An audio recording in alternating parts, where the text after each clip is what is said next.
যারা আছেন আমাদের সাথে। এটা হলো সিলেট গোলাপগঞ্জ রোড, আন্ডারগ্রাউন্ড ব্রিজের নিচে। এখানে দেখুন পানিতে থই থই করছে চারদিক। সিলেট শহরে শুধু পানি আর পানি। এখন সারা সিলেট যেন পানিতেই ভাসছে। আমরা সিলেট শহরের দিকে আস্তে আস্তে যাচ্ছি গোলাপগঞ্জ পথে। দেখুন এই রাস্তাটা একবারে পানিতে নিমজ্জিত। পাশে যে ছোট ছোট গাড়িগুলা আছে এগুলা এখন আর নাই। এখানে একটা মিনি মিনি সিমেন্ট মিক্সার এটা রাখা হলো পানির নিচে। সিএনজিগুলা দেখুন চাকা প্রায় পানির নিচে। এখানে সিএনজিটা বিকল হয়ে গেছে পানিতে। এই ছোট ছোট যানবাহনগুলো বিকল হয়ে যায়, এই জন্যেই এই এখন যানবাহনের সংখ্যা একবারে নগণ্য। দেখুন একটা ভ্যান গাড়ি, এটা প্রায় প্রায় পানির নিচে, অর্ধেকের বেশি, হাঁটু সমান পানি। এবং এই শহরের সর্বত্র ঘুরে যা দেখা গেল যে এখানে আপনার এই সুরমা নদী থেকে ভেসে আসা খিচুড়ি পানা প্রায় সময় এগুলো চোখে পড়ছে। আর বিভিন্ন স্পটে মানুষজনকে মাছ শিকার করতেও দেখা গেছে।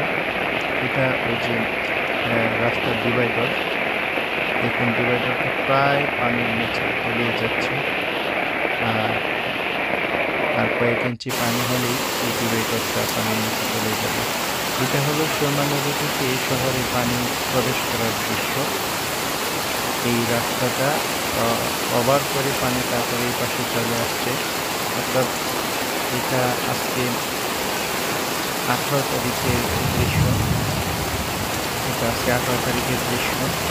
পানি বাড়ছে দিনটা দিন, এবং যদি ভারতে আসামে আরও বৃষ্টিপাত হয় সিলেটে পানি উপরে বেড়ে যাবে।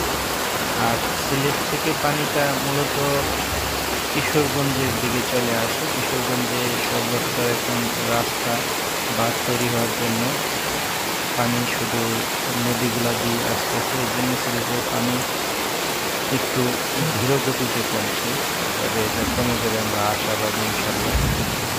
এটা হলো সিলেট মেইন টাউন, দেখতে পাচ্ছেন শুধু পানি আর পানি।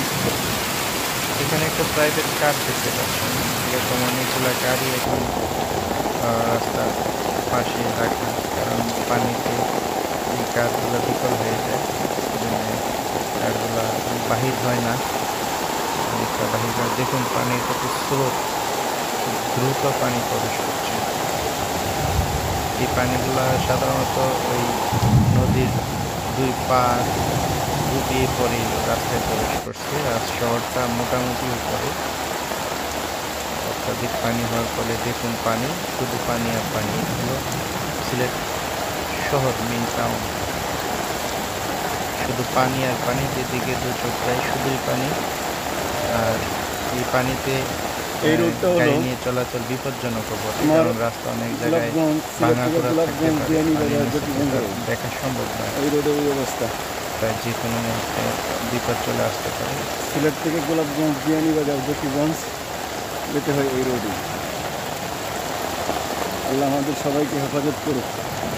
সিলেটের মানুষ অনেক কষ্টে আছে।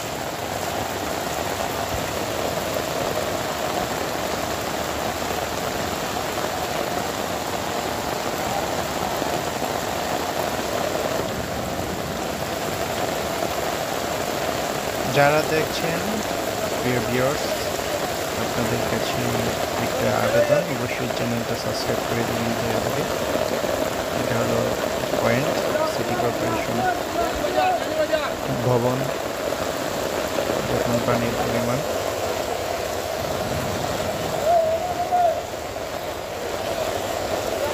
দেখুন পানির পরিমাণ, শুধু পানি আর পানি।